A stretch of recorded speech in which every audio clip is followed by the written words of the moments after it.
Hello and welcome into the Take 10 podcast. This week's guests are Cassius Winston from Michigan State basketball and the Washington Wizards, and Big Ten Network Manager of Research, Harold Shelton. Let's get into it. Take a look, listen, and enjoy. Look at here. With the catch, the finish! Oh, my goodness! What a catch! Oh, Energy, my goodness. enthusiasm. It's picked off! Selfish! Brilliant! He's still going! Touchdown! All right, before we get started, first a word from our sponsor, Northwestern University School of Professional Studies. If you've ever thought about a career in sports, check out the master's program in sports administration at Northwestern University. You can build your skill set and your network in evening or online classes. Find out more at sps.northwestern.edu/sports. Great opportunity there to launch a career in sports with that master's program.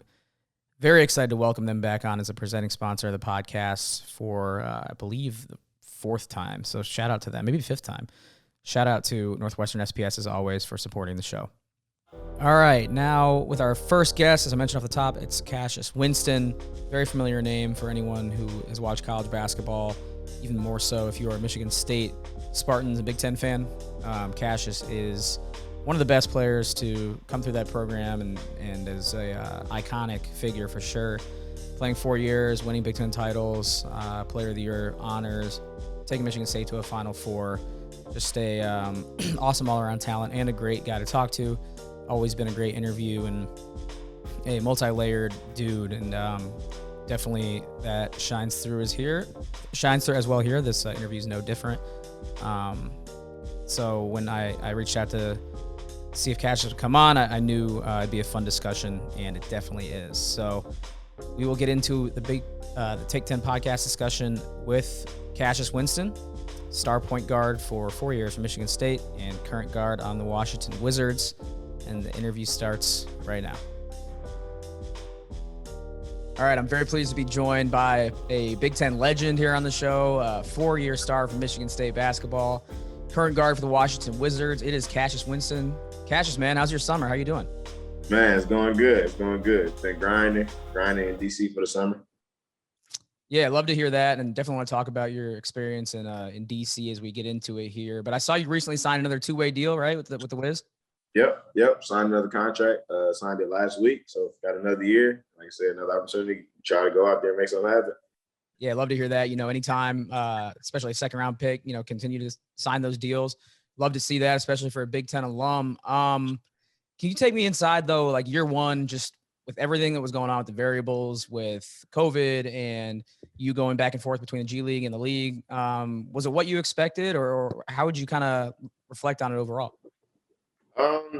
I think it was so different that nobody really knew what to expect. You know what I mean? So I kind of knew coming in that it wasn't going to be a normal year. So this probably be my first actual normal year of the NBA to actually see it. So, I mean, didn't really have any expectations or anything like that. You just kind of, whatever happened, you had to just figure out the road with it and figure it out.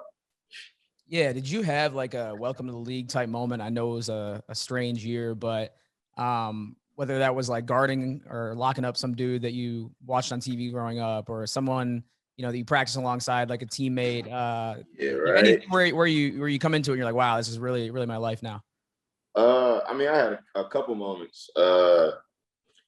One, practicing with Russ was like, I was like, okay, like this is actually Russell Westbrook, like he's right here on the same court, like we out here. So I'm like, oh, yep, we definitely in the NBA.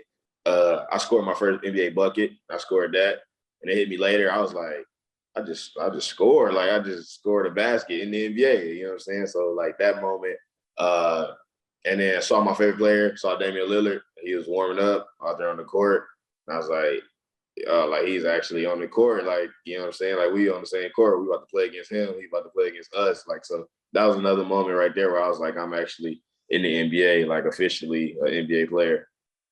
Yeah, I'm glad you brought up Russ. No, I had to bring him up even if you weren't going to, but I saw that clip went viral when he did the little hip check in the starting lineup, and we know Russ is like famous for his pregame routine. So the fact that you were kind of caught up in that and got knocked over, did you know when that happened? Like, oh, this is going to be like on the gram later. This is going to Oh go yeah, viral. I already knew. I knew it was bad. He caught me. Usually I'm ready for it. You know what I'm saying? I fall on purpose a lot of times, just, you know what I'm saying, gas him up a little bit. But that time, it's something he just caught me at a different angle. I wasn't really ready, and it was bad. So once I hit the floor, I was like, yeah, this is probably gonna be all out somewhere. Did he say anything to you about it? Nah, he keep pushing. He didn't even think about it. He talked about it a little bit after. You feel me? Coach was trying to make little jokes and everything like that, but it was cool. So you obviously had two, Hall of Fame type caliber players on that team with Russ and Brad Beal. How do you kind of ingratiate yourself into that sort of locker room, being a rookie? And Bradley Beal even said after one of the games late in the year that you were kind of the one keeping his head right on the sideline, like keeping him locked in on the way to a win, which is, just hearing that out of a rookie is wild to me. So how did you, get comfortable with those guys and fit in? Oh, just being myself. You know what I mean? Just being myself, knowing that I'm the rookie, you feel me? And I'm here to learn. I'm listening. I'm asking questions. You feel me? Whatever y'all got to say, I'm gonna try to figure it out and listen and all that type of stuff. So I'm always asking questions. I'm always picking their brain. Because that's the goal. You know what I mean? Like that's where you want to be. That's the caliber player you want to be. That's the position you want to be in. So whatever they're trying to let me know, whatever knowledge they're trying to give me, you know what I'm saying? I'm trying to soak it all in. And at the same time, I'm sharing my story. You know what I mean? Like everybody's story is different. Everybody's been through different things. Everybody's seen different things. You know what I mean? I may have not played in the NBA, but I have played some good basketball. You know what I mean? So I may know something, and I also don't know a lot. So we kind of got that relationship where I can say like what I see and how I'm seeing it, and he'll tell me, nah, that's not it. Like, this is more so it. And I'm like, okay, I ain't never thought of it that way. So things like that, we kind of had that back and forth. So when the news hit that Russ was going to LA, do your eyes kind of widen a little bit, knowing that that's an opportunity at your position that will need minutes to be filled now and maybe gives you more of an opportunity to step in? Oh, of course. You know what I mean? Love Russ to death, appreciate it. You know what I'm saying? I think he was great for me. He was always there for me, looked out for me. But the opportunity to open up, you know what I mean, is always good. Like, I'm never going to shy away from that. I'm never not going to be, excited about that. So, of course, I want to play. So, whatever opportunity comes that allows me to get out there, then I'm ready for it. All right. Things have been a little more normal this summer. Things have opened back up. What have you been up to? I don't know if you've been training in DC, but what are your go-to spots in the DC area, hanging out there? Like, have you kind of settled in the community a little bit? A little bit. It's still like things are still like not all the way lifted up, you know what I mean? But I've been able to get out, see places, see things. Like I said, DC is a really nice city. A lot of good food, a lot of good areas to go. So it's been really good here so far. Yeah, one of my favorite cities for sure. Yeah. Curious about the offseason too. Like, I always see NBA offseason like on Instagram, people working out, whether it's at that gym in New York or Chris Brickley, people doing these offseason runs, and it's like an Olympic team almost out there with the right. Like, do you get in any of these off-season pickup games, or what's the scene like? Do you kind of keep off to the side by yourself?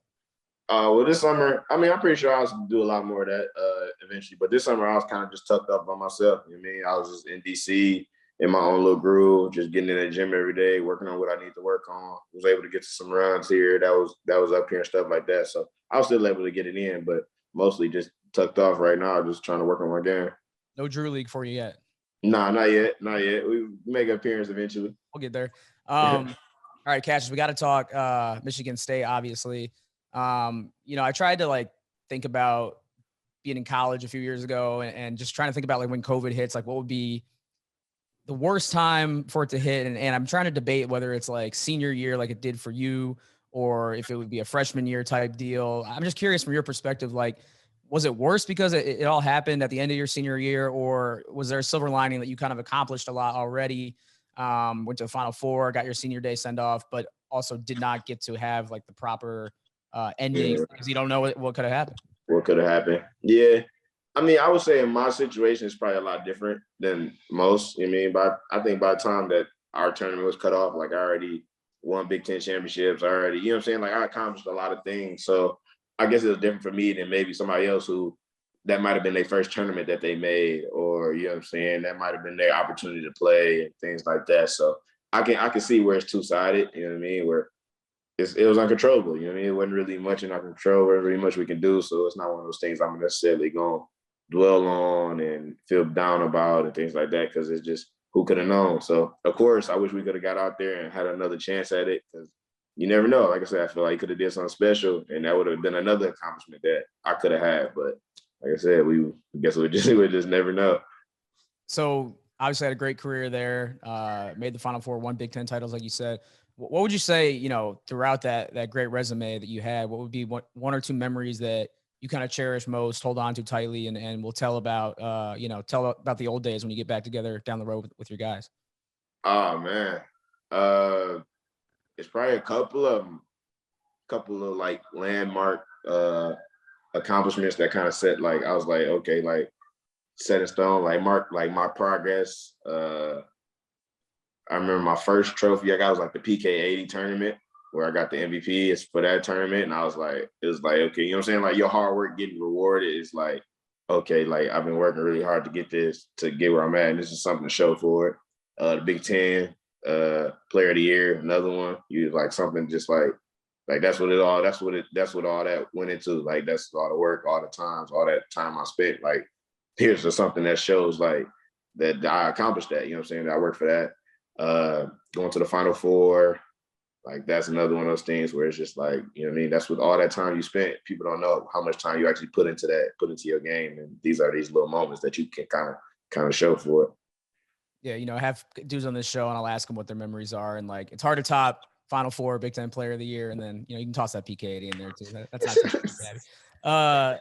All right, talking about your head coach real quick. Every time I've interacted with Izzo, like, I've always been struck by, whether it's like at media days or we did some Zooms last year, like he's just a funny guy. Like he'll like crack jokes. And I don't know if people know that are outside of the Michigan State bubble or universe. Do you have an Izzo story or like an Izzo-ism that happens when he's either doing something goofy or just makes you laugh? I don't know if it's necessarily him, but one thing Coach Izzo does do is he trips over his feet all the time. Like all the time. It never falls though. It's just always a little mini trip, catch yourself. I've seen him do it maybe 1,000 times since I've been there. It's ridiculous. That's wild. I didn't expect to hear that, but that's a good one. And we'll have to have Andy Katz or one of our guys ask him about that. And see, ask him. If he's got like the wrong shoe size on or something. Oh no, I don't know what it is.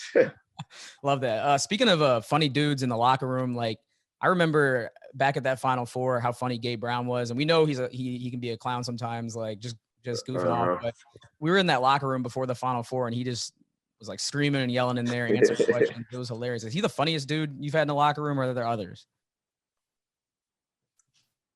I don't even know. You can really call Gabe funny for real. He do some funny stuff, but I don't know if he's the funniest dude. Who was the funniest dude? I don't know. Marcus Bingham might be the funniest. He might be one of the funniest dudes on the team. Those two guys I just remember clowning just in that 15 minutes we were allowed to be in that locker room. It was funny. So. Yeah, well, hilarious all the time. Jaron is funny too. When I've talked to him at like All-Star Weekend, that's a good one. Jaron funny too, yeah. All right, Cassius, before we wrap up, I want to talk some of your Big Ten opponents that you played. And I know this is like kind of on the spot, but off the dome, if you could just name maybe 3 guys that were really tough to lock up in college in the Big Ten, guys that you scored up against that were just a problem all the time. 3 guys who were tough through the conference. Carson Edwards. Carson Edwards was crazy. Tony Carr. Tony Carr was crazy. I remember Tony was cooking. I don't know.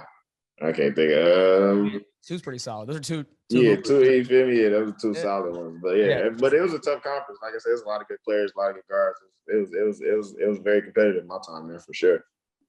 All right, gonna pivot away from hoops talk to close it out here. I've been told by a well-placed source that you're a big fan of superheroes. Batman, is that true? Yeah, Batman, best superhero ever. Okay, so who do you prefer playing Batman? The Christian Bale version, like Dark Knight, the Ben Affleck, like Batman Superman version? Who's your favorite person to play Batman? So far, I mean, you're not gonna beat the Dark Knight, and you feel me, Christian Bale. That's he definitely got it so far. I didn't like Ben Affleck at it, but I mean, it's Batman, so I watched it, but I was not a fan of it. There's somebody new doing it, right? Who's the new one? I think so. I'm not the biggest superhero guy, but I really love the Dark Knight movies. So he definitely got it. That's not even close. But yeah, Ben Affleck was terrible. I think people agree. Yeah, I think that's kind of the popular sentiment. Is that Ben Affleck, was probably too worried about J-Lo to be an effective Batman.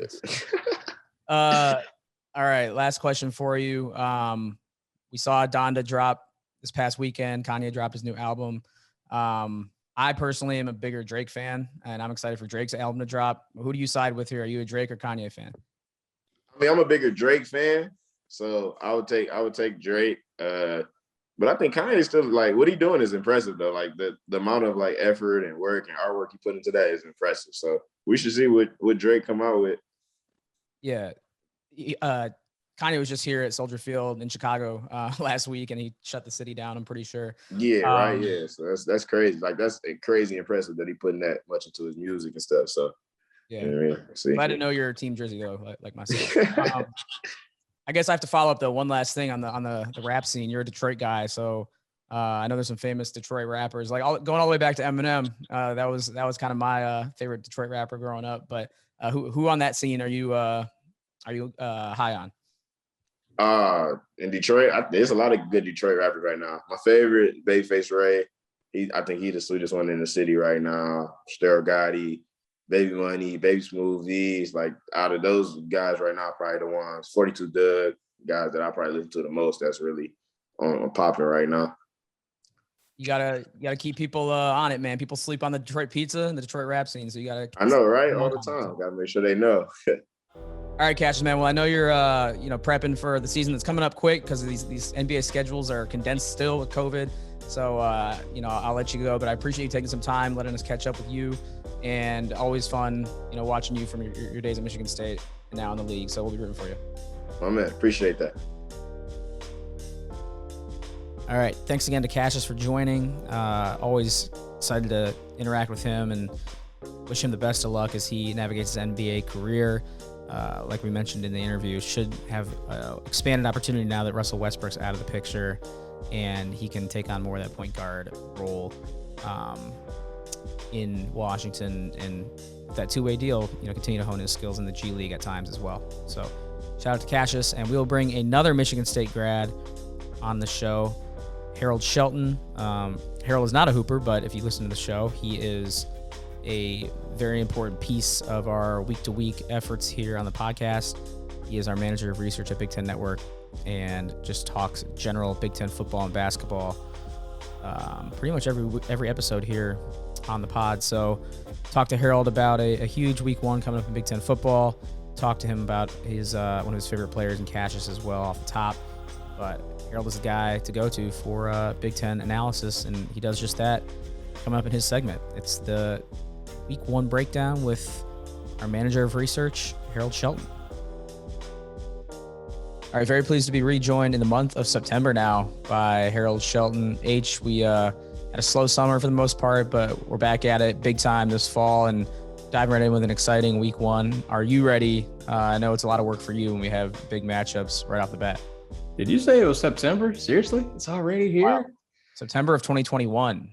It's crazy. It's crazy how fast it came. But, I mean, I can definitely tell we're here. The workload has picked up significantly. But, it's going to be fun. It's going to be a lot of fun this year. This week is extremely interesting for a lot of different reasons. The fact that we got, 10 teams playing a conference game already, 2 top 20 matchups, right off the bat. The first time the Big Ten has had 2 top 20 conference games on the same day in September. So I'm looking forward to seeing how it all plays out. Yeah, we'll talk about a lot of that. And for me, I feel like I'm just spoiled and ready for football because a couple weeks ago, I went to a Miami Dolphins preseason game. And then last week I went to the Illinois-Nebraska game. So a lot of football already before the month of September. And I feel like I'm ready. It's back. Like, it was kind of the last thing that I hadn't experienced with fans. Like, I'd been to basketball and then went to some baseball games this summer, but really nothing like college football with fans. So I'm all juiced up, man. Like, let's do it. Yeah, absolutely. like you said, you've made the rounds. You've been able to actually see some football in person, so I can already tell you're juiced up. Your guys are already on the board, so to speak, too. So I'm waiting on my guys to see what they do this Friday. Yeah, we'll talk about that week 0 matchup in a second. But first, we got to talk a little Sparty basketball, not even football, just because we had Cassius Winston on this show. We do like to get your memories of the guests, and this one is probably going to be the best fit out of anybody, unless I get like Draymond on someday. I don't know, but Cassius is probably my favorite Michigan State basketball player to come out of that program, and I'm just curious to get your thoughts on Cassius overall, what he means to you, and then maybe some favorite memories. I mean, this seems like an easy one, but hard at the same time because he provided a lot of great memories. I always root for the Detroit guys too that went to Michigan State, so it's kind of the double for me. I was in the building for the Big Ten championship game against Michigan in 2019, and kind of seeing him, will the Spartans to a title there and beating Michigan for the third time in like 3 weeks. That definitely will stick out to me.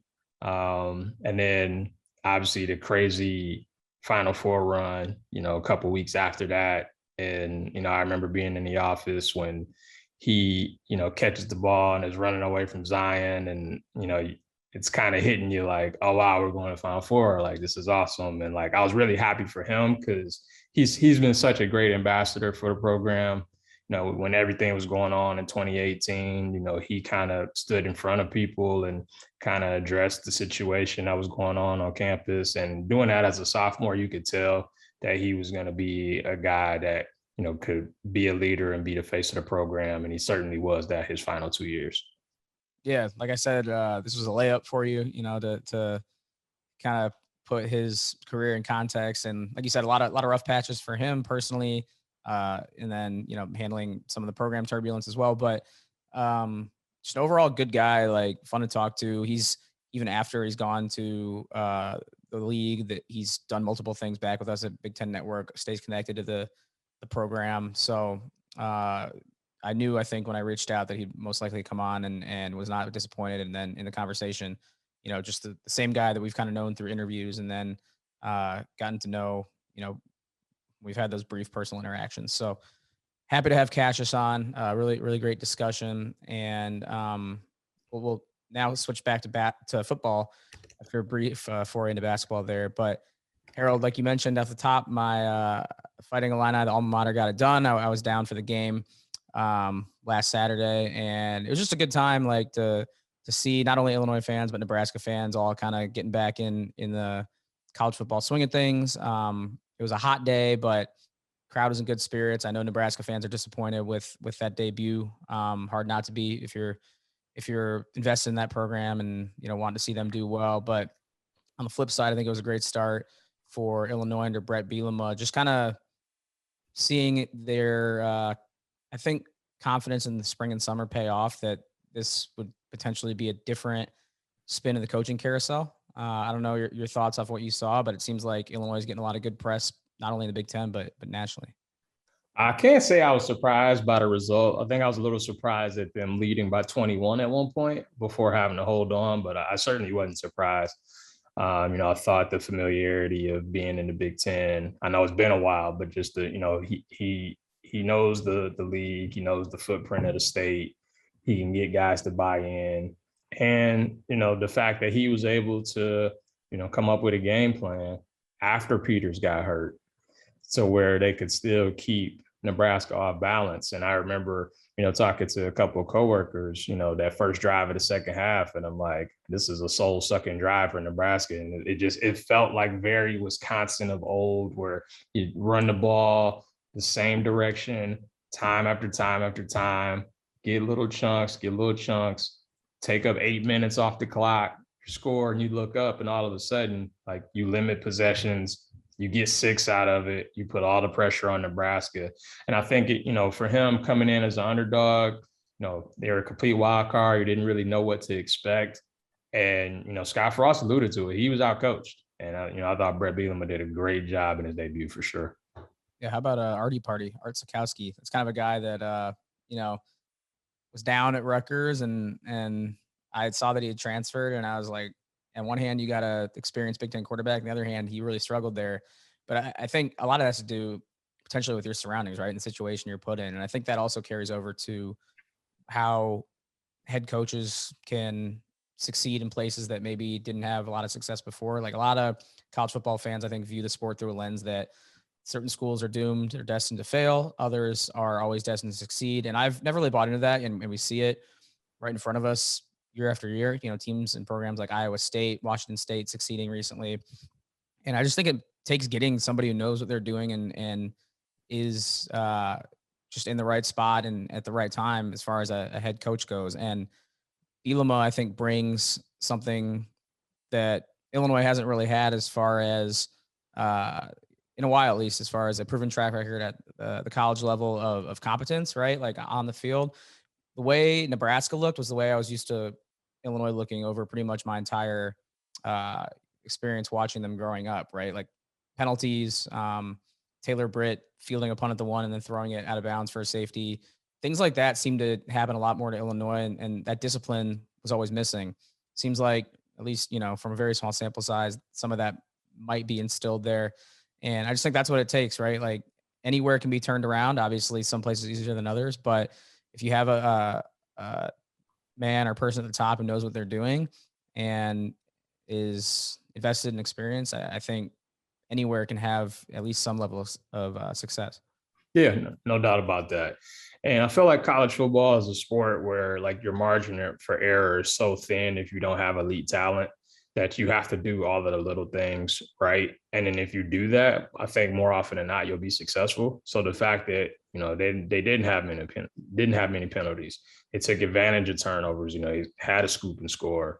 The fact that, when Nebraska shot themselves in the foot, they took advantage of it, stuff like that. If they continue to do that, then I think, as Jerry DiNardo would say, the matchup opponents where you have like equal talent or maybe slightly less talent, like not making those mistakes can allow you to win a lot of games. And so, if they could continue to build on this, we'll see how tough the rest of the West is. But, I think starting out 1-0 here, if you get these 2 or 3 non-conference games, get a couple more in conference, get bowling, get the momentum going in the program.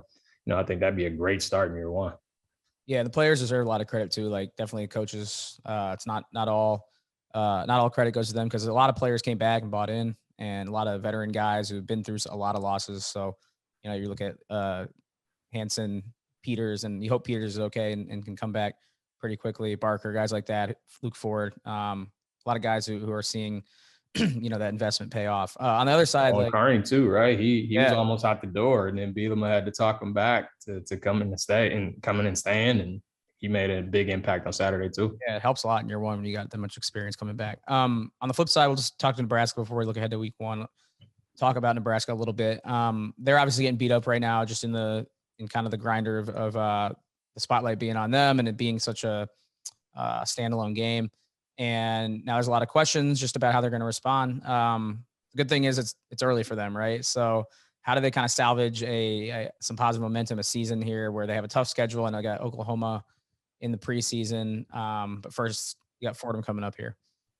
Yeah, I mean, you at least got a nice landing spot after that game with Fordham. You get a little confidence back. Hopefully you get to see the Adrian Martinez that everybody was talking about we'd see this year that was similar to his freshman year. I just think for Nebraska, and Scott Frost alluded to it in his post-game comments, is just the same movie over and over and over again. The same way they lose games from 18, 19, and 20 was how they lost to Illinois, over the weekend. It's the same thing. It's the penalties, it's turnovers, not being able to get a stop when you need to. Martinez had, a couple guys wide open in the end zone. He missed them. It was just the same thing over and over again. And, the fact that they've got 13 losses by one possession in his tenure, just tied for the most in the country. Like, it's a pattern. And for whatever reason, it seems like when the chips are down, they can't seem to rise up and get over the hump. It kind of filters into that woe is me, what now? Oh, here we go again. It seems like they have a lot of that. Just from an outside, point of view, it seems like that is occurring with them.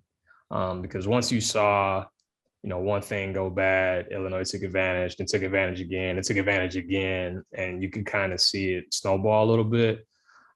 So you got to hope that you win the next two. Oklahoma is going to be really, really tough. And then after that, you got to hope you can beat, the Michigan States of the world in your crossover. Maybe you can beat Northwestern. Maybe you can beat a Minnesota, teams who aren't expected to be as good this year.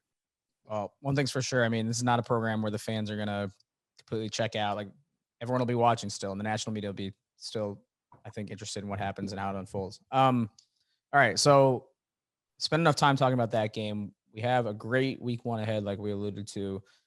I think it's the best week one slate that I've seen. Like, usually we're used to the directional schools coming in and just getting beat up, but a lot of in-conference matchups this weekend, some interesting non-conference matchups. This is how I like it. I hope that it stays this way going forward in college football. Like, I don't need to see 3 blowouts before we get any interesting games in October. How are you feeling? Is this the best week one lineup you've seen so far? Yeah, I mean, just kind of off the top of my head, I would certainly think so. The fact that we've got 5 conference games in the first week is, unheard of. And the fact that 2 of them are top 20 matchups, again, as I was saying earlier, is the first time we've ever seen that, on the same day in September. So, I think it's cool that you have a stat like that. And then Indiana is one of the teams that is part of this top 20. The fact that, them in Iowa, you want to see if those were not flukes from 2020. The fact that you have Penn State and Wisconsin, who both had down years trying to prove themselves this year. You still got Maryland, West Virginia. They've played some fun games in the past. And like you said, they don't open up with, FCS school or, a lower level FBS school. So we're getting the conference matchups.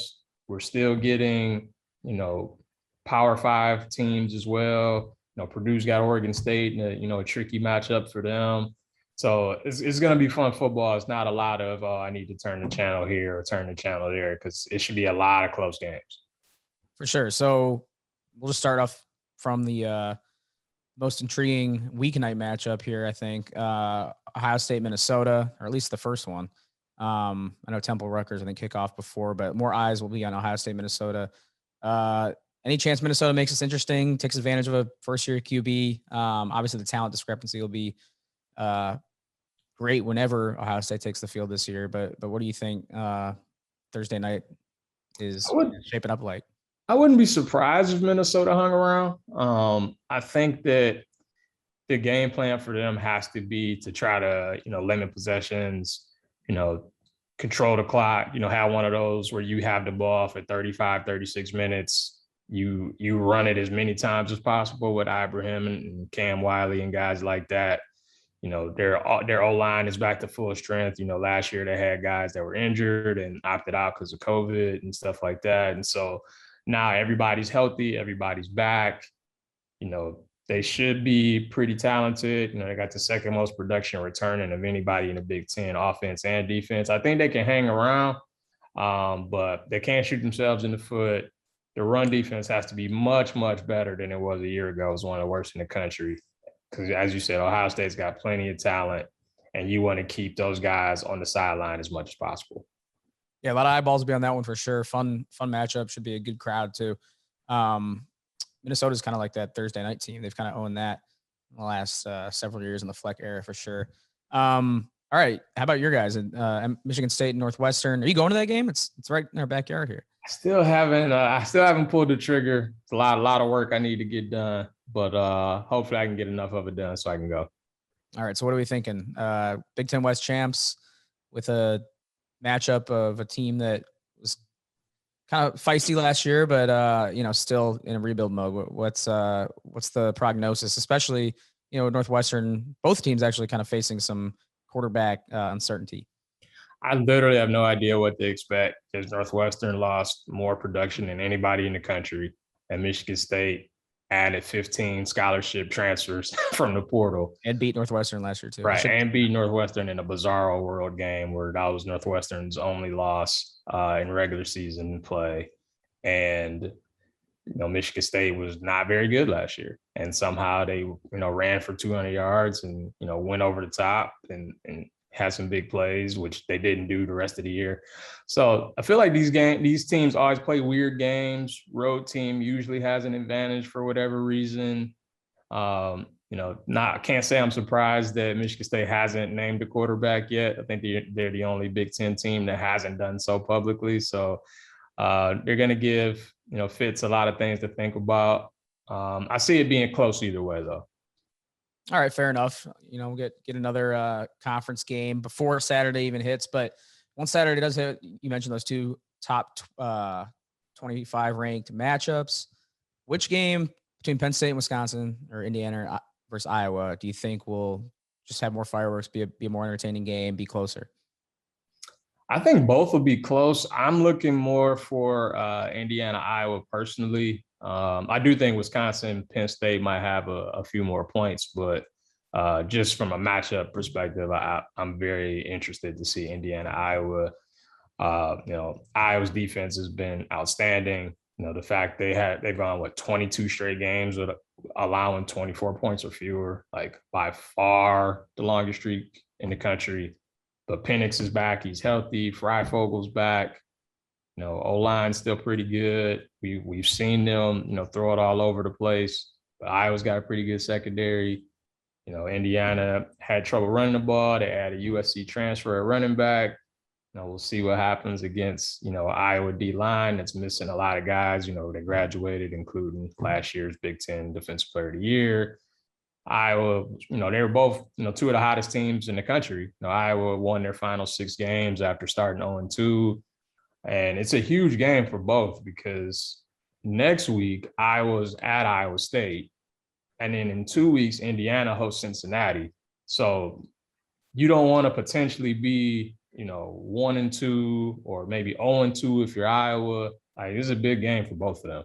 Yeah, I was going to say, out of these 4 teams, whose season gets knocked off course maybe the most, or is most disappointed by a week 1 loss? Because if you're in that Big Ten East, you don't want to give up any ground to Ohio State. You want to set up a matchup that's potentially 0 loss versus 0 loss when you square up with them, raise the stakes a little bit. The West has always traditionally, I think, been more wide open and competitive. Do you agree that the Big Ten East teams can ill afford a loss a little more, or am I just trying to reach and grasp at straws here? No, I think it's a fair point. I think it depends on how much you view Ohio State as a juggernaut or not. I don't know if this is the same Ohio State from 2019. That was one of the best teams we've ever seen. But 2020, showed some vulnerability. We saw Indiana attack them on defense, and we'll see what CJ Stroud looks like in his first career start. I think there's certainly some questions there. And like you said, I think Penn State's probably got the second most talent, but them and Indiana are probably neck and neck for second. So a loss there certainly wouldn't help. But I think Iowa's got the most to lose out of the 4, just because they have Iowa State the following week. And I know they've owned that series, but that's just a really, really tough 2-game stretch right there. And you don't want to start 0-2 after starting 0-2 the year before. Yeah, it's a great point. And you said Iowa State, and even though I just mentioned them in, my last point about non-traditional programs being great, I didn't even think of them when you said it as a top 10 opponent. And then I'm like, whoa, you're right. They got 2 right off the bat. So even my internal, scheduling clock is off. Yeah, it's crazy. Again, you wouldn't think Iowa State is the 7th best team in the country, but what Matt Campbell's done has been great. And, I know they're getting a lot of buzz, but again, Iowa's owned that series. A lot of those games are normally close. So if you're 0-1 going into that, you don't necessarily want to play with fire, just assuming you're going to win, because you usually do. All right. Outside of those matchups, anything that you're particularly looking forward to? You mentioned Maryland, West Virginia, got Purdue and Oregon State. I feel like Oregon State always plays Minnesota or some Big Ten team early in the season. Anything that jumps out at you at the remaining buffet of matchups here? I'll touch on Wisconsin just a little bit. I think it was a little bit of a surprise to me, But, we thought it'd be Jalen Berger starting at running back. It is not. It is Ches Malusi, the Clemson transfer. So I'm curious to see if he can kind of fill those Jonathan Taylor shoes. They didn't really have a guy do that last year. Wisconsin's got a lot of hype behind them. Everybody's picking them to win the West, and they weren't that good last year. And obviously, I know COVID had, a lot to do with that, and injuries had a lot to do with that. But I'd be curious to see if Ches Malusi's kind of the answer that, plugs every hole. Because once that run game gets going, everything else falls into place. And they didn't have that last year. It was a lot of pressure on Mertz, and he didn't perform well. And so, we'll see if Malusi's the guy that kind of makes everything go. All right. Well, I don't know if you're following the JP 30, Joshua Perry's top 30 rankings of players in the Big Ten, but he had Jalen Berger on there, I think at number 25. So he's not even starting. So maybe a knock on JP for that. But he left off Tyler Goodson, just like I think an oversight type deal, which tends to happen in these rankings. Yeah, that happens. Hard to get everyone in. I've been there. And Iowa fans are definitely not the fans that are going to let that slide or not notice that. So, in all the comments of the day-by-day unveiling of the list, we had a lot of Iowa fans chirping JP, even though he did have a Hawkeye at number 1 in Tyler Linderbaum. So to follow up on that, this past week when Joshua was at Iowa shooting some BTN tailgate scenes or segments, he apologized to Tyler Goodson in person. I don't know if you heard about that, but kind of the fun content that we're able to create out of these countdowns. And I think Goodson was a good sport about it. He understood. We'll share that video coming up here in the remainder of the week. Oh, that's awesome. I did not hear that. I knew that he was left off, and I saw Joshua admitted that it was an oversight. And again, I've been there. It happens. It sucks, but it is what it is. He's a really, really good player. I think he might be a top 3 back in the league for sure. And again, we know that they can run it, and we know that offensive line is always good. And so, if I can get over these first 2 games, they could have a special season for sure. All right, H, before we wrap up, this is me opening the floor for anything else you want to discuss. One of the questions that just came to my mind is which stadium or fan base you're excited to see in person again, week 1. I mean, I think Iowa's probably the natural answer there as well, just because, one, it's on Big Ten Network. We get excited about that stuff around here when a big game is on the network and we get to kind of own it. Plus, just Kinnick Stadium has that vibe, and after seeing the stadiums empty last year, it'll just be nice to, once again get fans back in the building. Good crowd at Illinois, even though it was hot, but I think these games will be even more packed and popping. Yeah. I guess for that, I would probably say Iowa, just because, we know Iowa, especially when it's a ranked opponent, a lot of teams struggle there. And, Kinnick is such a tremendous home field advantage. And it was just so weird seeing stadiums that will hold 80, 90, 100,000 be completely empty, or like have, 1,500 people or 800 people. And now we're getting back to, the full capacity crowds. I'm looking forward to seeing that. I'm actually looking forward to seeing what the Rutgers crowd looks like on Thursday, because, they're supposed to have a sellout. Schiano has brought a lot of juice back to that program, and they're trying to build from last year and try to make a bowl this year. So it's cool for Rutgers to kind of get some buzz going with them again. And I'll be curious to see what that crowd is like against Temple, because if it's a sellout against Temple, you can imagine what it's going to be during Big Ten play. I didn't realize it was a sellout. That's impressive. That's, it's not exactly a small stadium there. It feels like we haven't seen that since the Big East days. It's crazy also thinking back, not that long ago, like they almost didn't hire Schiano, right? And now it just seems like such a obvious hire or an easy, natural move, natural fit, but it almost didn't happen.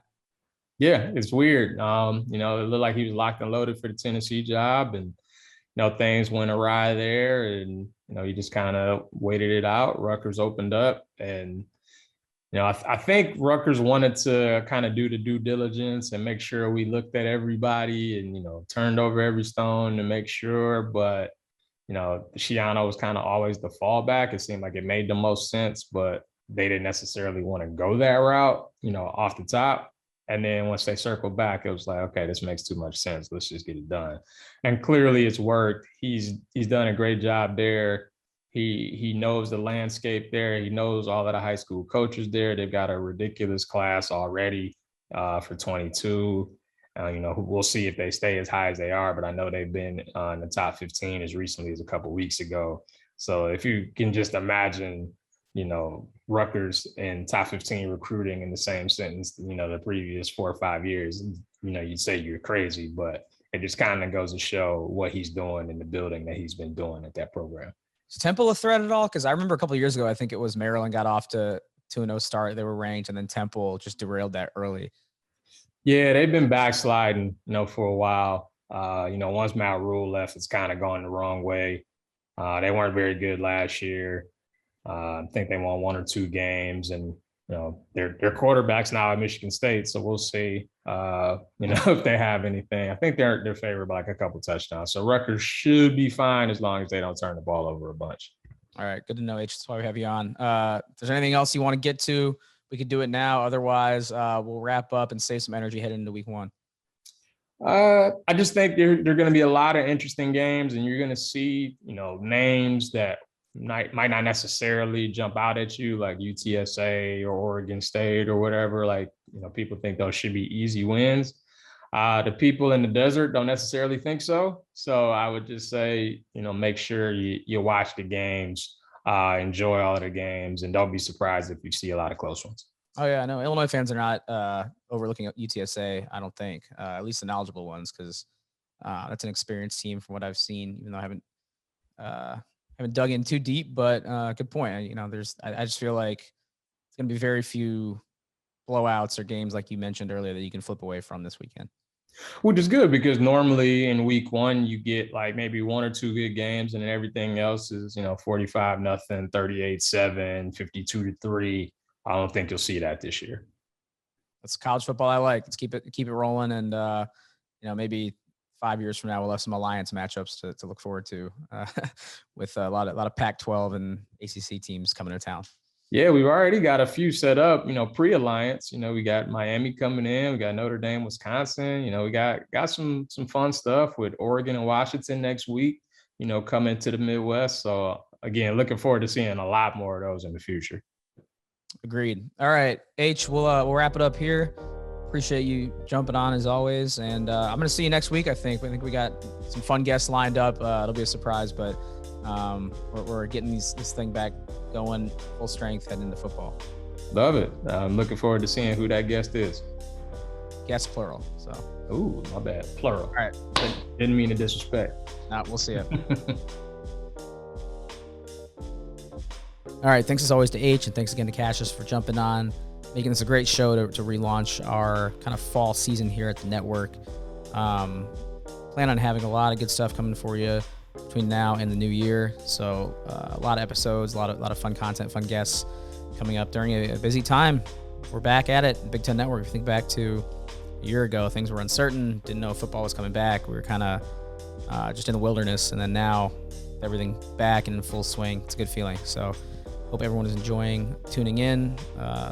Definitely stay tuned for more of these episodes as we go. If you're new, if you've not yet done so, please subscribe on our channels where podcasts can be found, on Apple Podcasts, Google Podcasts, Spotify, pretty much anywhere you can find podcasts that should be available. And also, if you want to see the guests, not just hear them, check out Big Ten Network's YouTube channel where these episodes are posted in their entirety. Just search for the Take 10 Podcast playlist, and be sure to subscribe to the Big Ten Network YouTube channel while you're at it. All right. Thanks as always to Julie Bronder for stitching the show together. Thanks as always to everyone for tuning in. And we'll talk to you next time here on Big Ten Podcast.